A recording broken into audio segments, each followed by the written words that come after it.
दोस्तों हमारे देश में एक नए बहस छिड़ गई है। नहीं नहीं नहीं, आप गलत समझ रहे हैं, आप बेरोजगारी समझ रहे होंगे। नहीं नहीं, बेरोजगारी, महंगाई और इन सब किसी चीजों पे नहीं, वंदे मातरम पे बहस छिड़ गई है। और गोदी मीडिया के गलियारों में वंदे मातरम पे बहस चल रही है।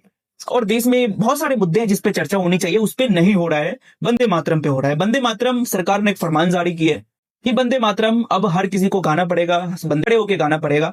सिनेमा हॉल, स्कूल, कॉलेज, यानी जहां जहां जनगण मन यानी हमारा राष्ट्रगान होता है, वहां पे वंदे मातरम यानी राष्ट्रगीत भी गाया जाएगा। चलो, इसमें कोई दो राय नहीं है, अच्छी बात है, होनी चाहिए। हम तो चाहते हैं कि वंदे मातरम को राष्ट्रगान घोषित कर दिया जाए, जो सबको गाना पड़े, नहीं गाना चाहे उसको भी गाना पड़े, जैसे राष्ट्रगान गाते हैं। तो इसमें कोई दो राय नहीं, हम भी इस चीजों से सहमत है, हम भी इस चीजों से इत्तेफाक रखते हैं। लेकिन देखने वाली ये बात है कि गोदी मीडिया के गलियारों में क्या तैर रहा है। गोदी मीडिया के गलियारों में बहुत ही बुरा हाल है, बहुत ही बुरा हाल है। अभी आप ये देखो, एक पोस्टर देखो, ये है टाइम्स नाउ नवभारत का पोस्टर, ठीक है, गोदी मीडिया का पोस्टर है, यानी थंबनेल। इस पे क्या लिखा हुआ है? आनंद रंगनाथन ने विपक्ष को मतलब बैंड बजा दिया। साहिल, एक बात मैं बड़ी जिम्मेदारी से कहना चाहता हूं कि हमारे मित्र जो पैनल पे बैठे हुए हैं, इनमें से कितने लोग वंदे मातरम गा के सुना सकते हैं? मैं तो सुना सकता हूं। वंदे मातरम सुजलम सुफलम मलयज शीतलम सस्य श्यामलाम मातरम शुभ्र ज्योत्सना पुलकित यामिनी। सुजलाम सुफलम नहीं है, सुजलाम सुफलम है। सुमधर सुमधर भाषिनी सुखदम वर्दम मातरम।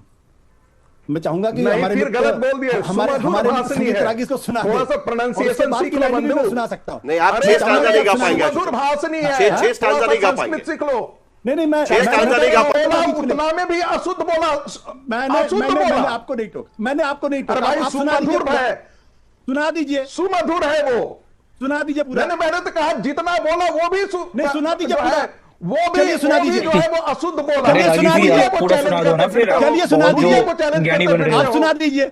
पंडित, आप 7 लाइनें सुना दीजिए।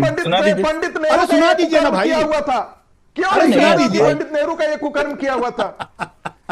सुना दीजिए पूरा। चलिए संगीत रागी, आइए, चलिए सुनाइए। संगीत रागी जी, आपको 6 याद है ना? पूरे के पूरा का पूरा याद है ना? 6 के 6 याद है कि नहीं है? सुनाइए, चलिए। मैं तो कह रहा हूं कि जितना आशुतोष ने पढ़ा वह भी अपने आप में गलत पढ़ा। सुमधुर भाषणी है, आशुतोष जी मुद्दे पर बात करिए। भाषणी नहीं है। मैं देखिए, ये है संगीत रागी का ढकोसला। उनको याद नहीं है और ना उनको कभी याद होगा, दूसरे को ब्लेम करने के अलावा कुछ नहीं आता भाई। लेकिन यहां पे आके राष्ट्रवाद का सर्टिफिकेट देंगे। इंपॉर्टेंट बात क्या है इसका? आप इसको ये कर लीजिए। आपको जनगण मन याद है क्या पूरा? नहीं, मैं अरे भाई, आप तो पकड़े गए रंगे हाथों। आप तो राष्ट्रवाद के बड़ी पताका फहरा रहे थे, आप रंगे हाथों पकड़े गए। आप नहीं सुना पाए, आप नहीं सुना पाए, आप रंगे हाथों पकड़े गए। चलिए छोड़ दिए उसको। अच्छी बात यह है कम से कम कि जिस आरएसएस ने कभी वंदे मातरम नहीं गाया, वंदे मातरम गाते हुए कभी भी इनका कोई आदमी जेल नहीं गया आजादी की लड़ाई में। किसने बोला कि वंदे मातरम गाते हुए कोई भी आदमी फांसी के फंदे पर नहीं चढ़ा? वंदे मातरम नहीं गाया आरएसएस के जितने। आप बताइए, एक नाम बता दीजिए वंदे मातरम गाते हुए कोई जेल गया था? जितने प्रोग्राम, एक नाम बताइए जो वंदे मातरम गाते हुए जेल गया। अरे बताइए ना, अंत होते हैं और अरे एक नाम बता दीजिए, एक नाम बता दीजिए जो वंदे मातरम गाते हुए आरएसएस का कोई आदमी जेल गया। जरा एक सवाल आशुतोष मैं आपसे पूछ लेता हूं ताकि ये चर्चा आगे बढ़ सके। आशुतोष जी, सवाल यहां पर यह है कि क्या आप इसमें पॉलिटिकल डिस्कोर्स देखते हैं जिस तरीके से विपक्ष का आरोप इसमें लग रहा है, या इसे बिल्कुल तरीके से देखा जाना चाहिए? बीजेपी की लंबे समय से मांग है और इसीलिए किया गया है। दो चीजें हैं। और मुझे लगता है क्योंकि आपने सबसे बाद में मुझे बुलाया, मुझे संगीत रागी की मैं बोलने दे। मुझे बड़ी खुशी होती अगर 1925 में आरएसएस ने वंदे मातरम को अपना प्रातः स्मरणीय गीत गाया होता, न कि नमस्ते सदा वत्सले मातृभूमि। 52 साल तक झंडे नहीं फहराए आजादी के बाद, सबको मालूम है। महत्वपूर्ण सवाल क्या है?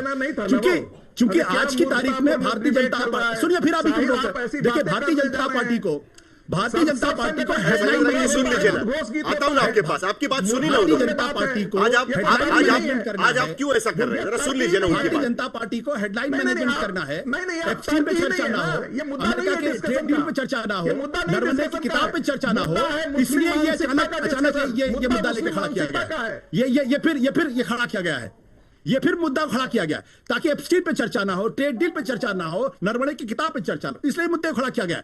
अन्यथा इनका वंदे मातरम से कोई लेना देना नहीं, दूर दूर तक कोई लेना देना नहीं है। क्या हो गया दोस्तों हमारे देश को? क्या हो गया? कहां जा रहा है हमारा देश? किस चीजों पे चर्चा हो रही है? क्या हमारे देश में कुछ मेन मुद्दा नहीं है चर्चा करने के लिए?